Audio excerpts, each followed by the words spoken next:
this book could have been called The One Habit of Highly Successful People, and it would have changed my life. And if that one habit was be proactive, that would have been enough to change my life from this book. Because the rest of these, I believe, are a response to that drive in our life, to think about and be intentional about what's next.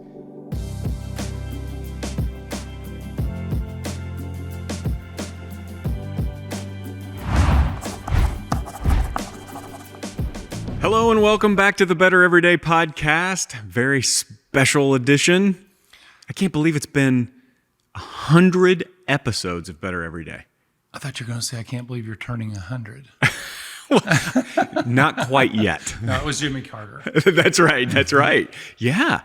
That's crazy. That is crazy. 100. Yeah. Probably still out building homes for Habitat for Humanity. Wow. I mean, unbelievable. What a life. Yeah. But this is our 100th episode of Better Every Day. It's been a journey. I don't know that we knew what that was going to look like 100 episodes ago. No way. No. I happened to just go back the other day because we're getting our YouTube channel up and running. So I'm going back and looking at old episodes. I'm like, man, remember we were stuck in the little corner in that room for a while with the bookcases all around us. We were like, we're little hobbits in a hole for a while. Our studio, our crew, we've evolved a lot. We have. Our 100th episode is going to be a continuation of our book series. Yeah. So we did one on Untethered Soul. Yeah. And today is going to be a lot of fun. Yeah, today we thought for the 100th episode, we didn't want to do anything cheesy, but we did think, what is something really special we could do for the 100th in terms of a topic? And Darren and I, as you know, if you've been listening to this podcast, are heavily influenced and still talk about The 7 Habits for Highly Effective People by Stephen Covey. And today, that is going to be our book review. We want to go through and talk a little bit about the book, about the impact of the book, about how it's influenced our lives and our work, and just kind of give the 100th episode over to this really influential book and posthumously to Stephen Covey, I guess. Yeah, that's still, I would argue, probably one of those books, not unlike Untethered Soul, that's had some of the biggest impact on my life my adult life. Yeah. It's interesting how many conversations come back to this book that we have. And not just between the two of us, but somebody will say something in another conversation. I'll think, that's Stephen Covey. I know that book just came out, but Stephen Covey said it in 1989. Right. Like that's not new. That's not yours. No. And what's so fascinating about Stephen's book was I don't think he blazed any new trails here. Yeah. His stuff was taken from somebody else as well. I mean, he studied wisdom literature. Yeah. I may not remember, a few weeks ago I gave you a call, and when I go for a walk, that's when I get the calls. You get a call. Yep. I'm like, because I don't know what it is about going for my walk, but my mental juice generates ideas. Yeah, generates ideas, and so then I call and talk to you about them. Yep. But I was talking about how we have the world we live in today, but we have this tendency to hearken back to some old truths all the time. Yeah. And I can't help but to think about that with Stephen Covey. But what was it about some of the old wisdom that seems timeless and universal and so disconnected from the way our lives go today with, sort of the go-go nature, the technology. I'm not saying better or worse. I'm just saying different. Different. My dad talks about this as the curse of modernity. And all of the good parts of being modern, there is this curse that you begin to forget the foundations of life. You begin to spend all your time working and thinking about the superfluous stuff. How can we make this part of our life a little better instead of what is this? And I think the foundational stuff is what moves us to get better. And what Stephen did was take that foundational stuff from all of this wisdom literature, which he's all over religion and philosophy and all of this stuff. And he took it and he modernized it in a way that did not, that stayed true to the air and to the things that we know deep inside us. None of these 7 habits are things that you're going to be blown away by. Right. But they're things that remind you of something that is already speaking to you deep inside. And I think the thing about the 7 habits, if you can truly internalize them, not as a 1, 2, 3, 4, 5, 6, 7. Yeah. But, although you can do. Yeah. But it's if you can internalize the ideas, the concepts of each of these habits, and habits is such a great word because it takes practice on each one of them to internalize them and then practice them on some regular basis. I think about the very first one, John, which is the notion of being proactive. And we just did a podcast with your mom. Yeah. On a little awkward for me, but you guys had a great talk. Claudia's awesome. She's awesome.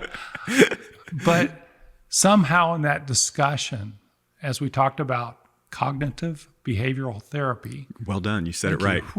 It's a mouthful. CBT. That's why they have it shortened. But there was this concept of a gap, a space between a stimulus and a response. Yeah. Something happens, the more space sometimes that you can put between that event and your response to that event can have a positive impact on your CBT. Yeah, that's so true. On your cognitive behavior. Absolutely.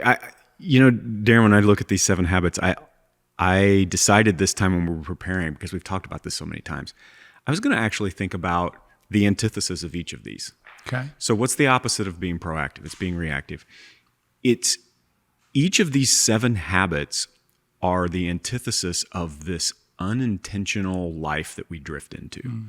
We accidentally end up being reactive. We accidentally end up forgetting the end in mind, and we don't begin that way. We accidentally end up in all these ways. And the thing that Stephen Covey makes so clear is that there is an intentional way of living, and creating intentional habits isn't just about getting up in the morning and reading his book. It's about exercising the demons on the other side of those habits. So for me, my tendency as a young person, when I read this book for the first time, which was 1996, my tendency was to go, I don't even know what being proactive means, because I was reactive to everything. I didn't even know there was another way to live. This is just the way I lived I won't even say how old I was. I was young at the time because you were older.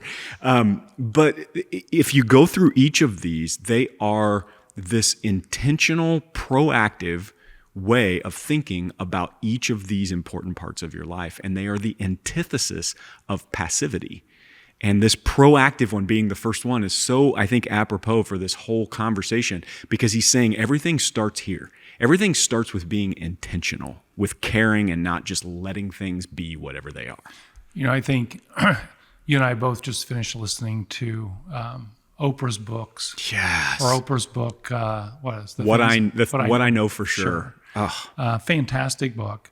I've grown to respect her so much. Yeah. And the way she thinks, the way she has grown over the years. I mean, take all the financial success and put it aside. It's just as a human being, the way she has grown and the way she has moved people and educated and grown herself.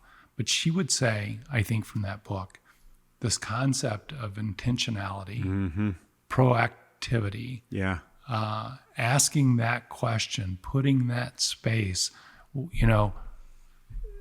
out there, or in sort of like that being the tool that she resonates with. Yeah. I think is just super powerful. I wrote in my notes as I was getting ready for this that this book could have been called The One Habit of Highly successful people, and it would have changed my life. And if that one habit was be proactive, that would have been enough to change my life from this book. Because the rest of these, I believe, are a response to that drive in our life, to think about and be intentional about what's next. I think the way this plays out for me, and I see it in people like you, I see this in you, I see this in my wife. There are other people in my life. I see this, TJ, our friend, where it usually happens when somebody says something that should be offensive. I immediately think verbal. I think I'm going to say something that's going to be so good, and I got it. I know it. But you only say it to yourself. I say it to myself because I don't want to be, and I don't want to cause a fight. But there is something that happens in you and Risha and my friend TJ that's this pause. And it is the pause between the stimulus, the offensive thing, and the response. And what's so funny is I know you guys well enough to know there is a physical representation of that pause. For you, you go, like, it's almost like this involuntary action that represents that stillness for a minute. And very rarely does your next phrase end up being something you regret. Because I did all that when I was younger. You've matured. Yes. Well, I mean, it's if I'm able to do that, it's a byproduct of having tried to practice habit one for the last 25, 30 years. Because as a younger person, that was not my behavior. Yeah. It's been really a habit that I've tried to form, which is to put more and more space between stimulus and response. Something recently happened, and I think it was Andy, my oldest son, called Michelle, my wife, and was like, "So what did Dad think about that?" And I could hear that. Yeah. She said, his nature is he's going to sleep on it. He'll talk. He can talk about to you tomorrow. Yeah. Which would not have been my old nature. But I've learned that if I react, Andy hadn't done anything. So that was not the conversation. But if I react, then I typically sort of wish I hadn't. Yeah. And so I like to put more and more space between a stimulus and response if I'm not sure. I'm getting better at it, but I'm still learning. And I think this is one thing that has changed my life. I think about your book, The Intentional Accountant, and I was kind of just scrubbing through it today. I've read it a few times. I haven't read it for a while, but I was scrubbing through it today and just hearing Stephen. I'm sure. I'm not saying in a copyright problem way, but absolutely in an influence way, that book was very influenced by this specific of his 7. So to sort of set this book up, the thing that one of the images I think is really powerful in this book is Vitruvian Man or whatever. Yeah. It's the circle. Yeah, right. Around the outside. Yeah. But there's 2 core components, I think, that's important for people that want to understand this book to understand. And the bottom pyramid inside that circle is what they call private victory. Yeah. So the ability to master is probably not the right word, but to master yourself before you're going to go out and master your public victory. So they call it a private victory. The ability to do the first 3 habits, which are inwardly focused. And then at the top of that, kind of an inverted pyramid, inside the circle is what they would call a public victory, which is how you engage. There's something bigger than a private victory. Yeah. And it's a public victory. And then, the image is wrapped with the circle, which is called sharpening the saw, which is the 7th habit we'll talk more about. But the idea that you're constantly getting better every day. Sounds familiar. It's Yeah. So I love it. Yeah, those 3 phases, it's like this journey Yeah. throughout these 7 habits. And so being proactive is always the first. Darren, we got to keep moving. We're only on the first one. Wow. The second one is begin with the end in mind, as part of that private victory, that learning to master what's going on in your own head and be intentional about who you are. Before we begin with the end of mind head on, it's just taking responsibility. Yes. Being proactive is taking responsibility For your own life. For your own life. Yeah. You're in charge, right? You get to decide. You can't blame this. Yes, you may have grown up in a tough situation. Things may have happened, but that doesn't have to determine you, right? It's there's a point at which you can say, I get to be proactive. Yeah. I'm in charge. It's empowering. Right. And so what Covey would say is, once you understand that you're in charge, write the script. Right. That's habit number 2, which is essentially write the script. So begin with the end in mind. What do you want it to look like? Yeah. This is so freeing for people. My son's 16, watching his sister go to college and decide what she wants to do with her life, and he's feeling this panic. I didn't feel panicked when I was 16, but 16-year-olds feel panicked about their future now. And so he's going, what am I going to do? What am I supposed to do? And like, should I go to this college? Should I go to that college? And I said, thinking about this podcast, well, what do you want your life to look like? Like, there is this concept of who do you want to be 20 years from now? Like, begin with the end in mind, and let's work backwards instead of I'm going to go to Alabama because my buddy's going there, or I'm going to go to just this random college. Let's start with where do we want to be? And I think there's this, and you can see this deep breath in him in that moment of like, I forget that I'm not just reacting to the thing in front of me, but that I get to draw it out and then work my way towards it. Do you know how powerful that is, that you're helping Reese think that way? I just stumbled into everything. Me too. I was just stumbling. Yeah. The concept of begin with the end in mind as a 16, 18, 25-year-old. Yeah. I stumbled into college. I stumbled probably literally out of college. Stumbled out of college a lot. But, really stumbled in my first job, with Deloitte, never really thinking beyond next week or next month. Even, in family planning and all of that stuff, there was no thought to, writing the script. Yeah. And I realized that you can't script out everything. Got to hold it loosely. Right. But not even knowing what I wanted about, my marriage, my family, just not knowing how I wanted any of that and putting zero thought into it. Yeah. I think it's just such profound advice for Reese. The earlier he can start his private victories, the more chance he has of being the kind of person he wants to be. Just being introduced to the concept of begin with the end in mind and having you to talk to, I think that's fantastic. I love it.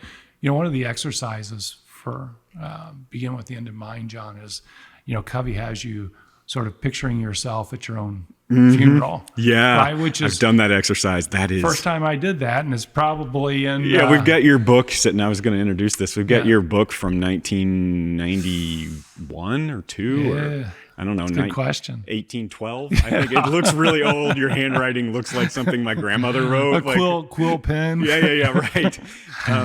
This was quite a bit of your life. Yeah. But just, the first time I heard that concept is, you're standing at your funeral and what do you want your spouse to say, your kids to say? And not just bullet points, write the speech. Write it, right? It's an impactful moment. It makes you think deeply about that. And then Stephen has you break out, all these different aspects of your life. I still have so many notes around, what I wanted to be as a father, what I wanted to be as a husband, and all these different things. Now, I see him in here. Might have gotten a lot of them wrong, but it's, it's a good start. At least there was some intent behind it. That's awesome. So we're at the third of the habits, which is the end of the private victory phase of Covey, putting first things first, which I think is funny that it wasn't first. But I think it does really make sense in this whole concept, the idea of prioritizing your time and your energy, the important things. I can't tell you how many times I've seen the golf ball in the jar analogy, where you take the small, you take the big things and you put them in first, and then you put the sand in, and that's how you fill it up. I mean, it became a international phenomenon to think about putting the first things first. So I saw Stephen do this a few times. Yeah. And he had that big jar there, and he liked to use the term rocks. Yeah. So big rocks, small rocks, and rocks referred to things that priorities. Yeah. And he'd pour the sand in there, which he'd represent as all those things that don't really matter. Minutia. Yeah. And then there was no room for the big rocks. Yeah. You couldn't put them all in. So you go through this exercise of really trying to understand what are your big rocks. Yeah. And it's a powerful exercise to think about, whether that is your physical health. Yeah.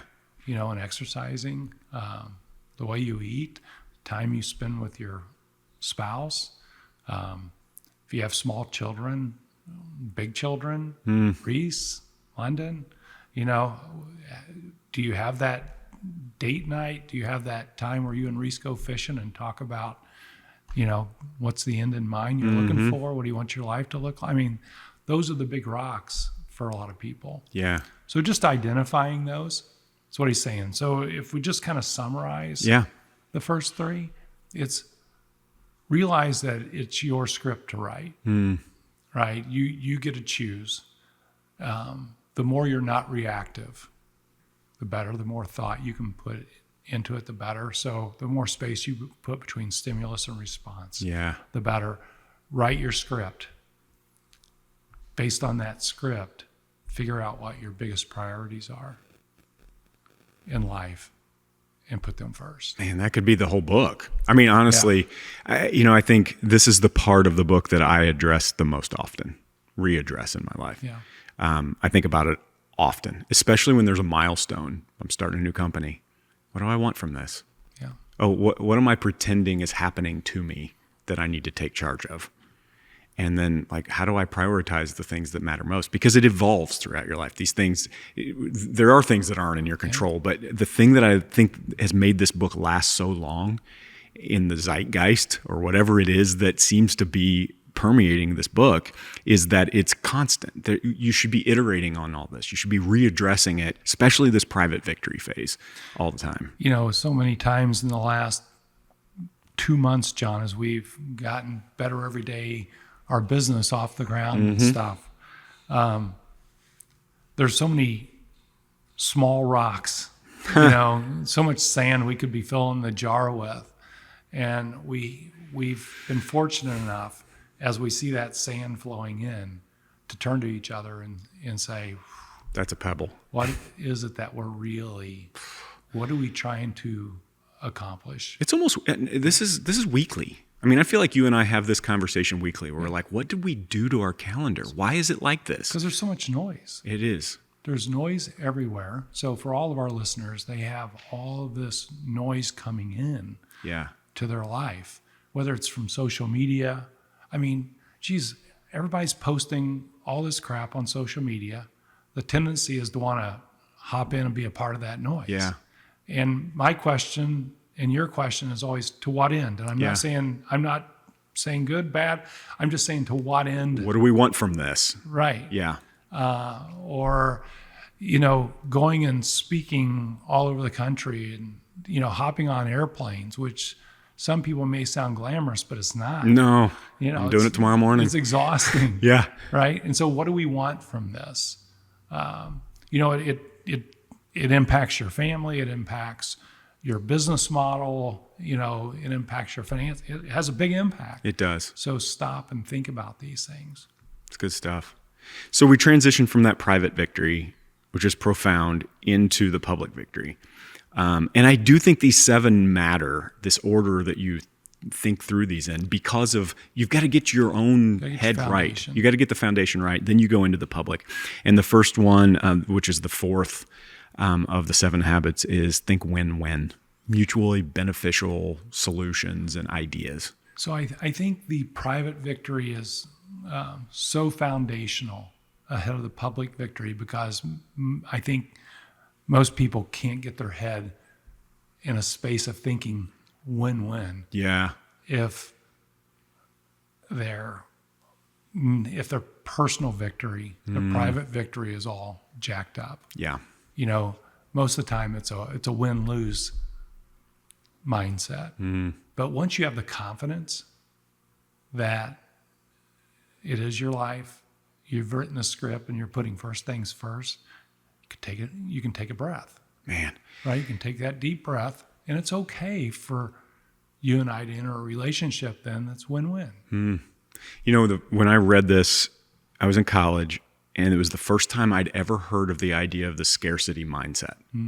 So, my mom mentioned core beliefs in our last episode and how they affect our lives. And I realized I had a core belief that there was scarcity amongst resources and stuff, and I had to go get mine.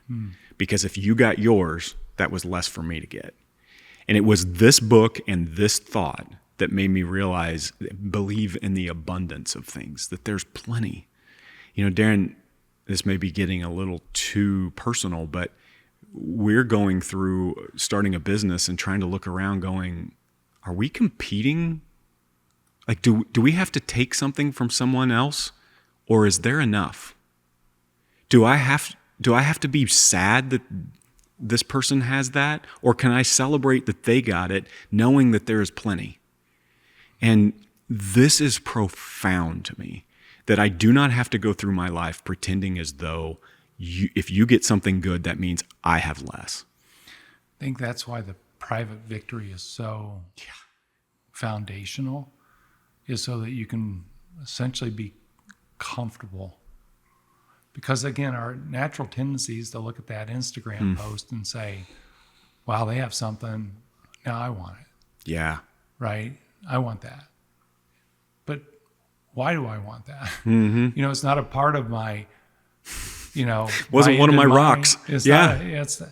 But that's the world we live in. Yeah. Today. And I think what we're hoping is that people recognize that a little bit so that they can get out and create win-win scenarios with people. I mean, this could be a whole nother book for me, and it would change my life. I mean, I say this about every one of them, but the win-win thing made me realize I had a core belief about scarcity, that it's not real. It's not true. Yeah. And I think that is a perfect way to start the public-facing conversation around these 7 habits, is that it's about your posture towards the rest of humanity. Do I believe I'm competing with all these people like I'm a caveman and we're going after the same piece of meat? Yeah. Or is there plenty, and can I cheer for them, and can I support them and help them? And this is a huge part of the book for me. If you look at our politics and everything else, it drives us towards a win-lose. It all drives us to win-lose. Our religion. Everything. Yeah. Everything in all those influences in our lives drive us to win-lose. Yeah. And when we run across a person that truly is win-win, you feel that. And you want to be around it, and you want to follow them. Yeah. Yeah. So the second part of the public-facing section here, which is habit 5, is seek first to understand and then to be understood. Why does that one feel like a gut punch every time I read it? So the way Stephen would act this one out, when he was doing his session, was good at this. He had a talking stick. I think it was a Native American talking stick, The stick didn't talk, to be, No, just be clear. right. But he would create this environment where he would give a topic, and the two attendees would have to, one would take one side of the discussion and the other one would take the other side of the discussion. And the person with the talking stick had to feel heard before the other person could talk. So you had to be holding the stick to be speaking, and you wouldn't give it to the other person until you felt heard. And the important separation there is feeling heard, Yeah. not being heard, right? Because most of us probably Take that one home to your marriage. Yeah, most of us probably listen to respond. Yeah. Or not listen at all. Oh, no, it's our culture. It's our instinct. Right. We're not really hearing what somebody else is saying. True. We're just responding. So I think the core component of this habit is letting somebody speak their mind until they feel like you've heard them. And then, so seek first, right? And let them say their piece till they feel heard, and then respond. Just take that one from this podcast and see what it does to your life and your relationships and your business and your work. Yeah, you're talking about customers. Oh, gosh. I hate getting on a call when somebody just won't stop talking. Maybe I'm not making them feel heard yet. But I mean, it's just like, take a breath. Yeah. Right. But yeah, this is such a skill, such a habit. It really is. It's about becoming a better listener. Really the extent of it. Stuff. Yeah. So that's 5. 6 is synergize. It's like combining strengths. This is where I live my life. This is my career. It's where you're great. Synergizing is about 1 + 1 = 4. It's about what happens. And this is a very emotionally driven conversation that is actually a very scientific base, that we know that the power of a group or the power of more than one person brings more than the sum of its parts. But thinking of that as a habit, like instead of just a force or just a fact, thinking of it as a habit, what it does is it begins to infiltrate your plans for everything you do. Oh, what would I do if I didn't do this alone? And how would it be better? What comes to mind with this habit for me is how much we're all locked into what we believe is true and right. Yeah. About everything. Right. And I can't remember what I was either listening to or reading this past week, where the guy was this brilliant thinker. And he says, I just hold everything that I think loosely. That's what makes him brilliant. And so he allows that to evolve. So I think of synergizing. It goes back to that one quote from, was it Aristotle? Oh, yes. The mark of an intelligent mind is to be able to hear something and neither accept it nor reject it on first listening. For me, that's synergizing in my daily life. As the habit before that is, seek first to understand and to be understood. It's like not coming into the argument, so determined that you're right. Yeah.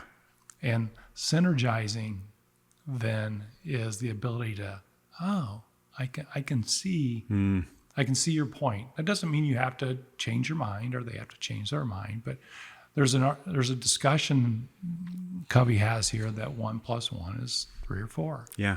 Right. So all of a sudden something new can come out of that. But if both of you come, not being heard with your, in your camps, you can't synergize. Yeah. So all this, these 3 habits are a part of that public victory. Yeah. And then, of course, the end of this, the 7th, is sharpening the saw. It's the circle around all of it that makes this book live in perpetuity. I mean, it's what's changed our lives. Yeah. Is the amount of reading and talking and listening, that's what's changed our lives. Yeah. It's what Better Every Day was built on, is sharpening the saw. It's getting better. It's gathering people with like-mindedness to create synergy that makes us better all the time. Yeah. I'm comfortable with people not being of like mind. True. What I like is sort of that like energy. Yeah. Like to learn more. Right. You don't have to think exactly the way I do, but I love the fact that you do care. Stay open about it. And that we can grow more together that way. And so I think sharpening the saw is arguably one of the most important. It feels so perpetual. I mean, your mom said it the other day. She, or in our last episode, she talked about how much she likes reading and growing. And, that's where I want to be as I continue to evolve.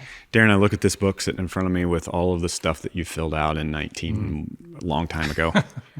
And it was definitely, it had a 19 in it. It did. And I'm grateful for it.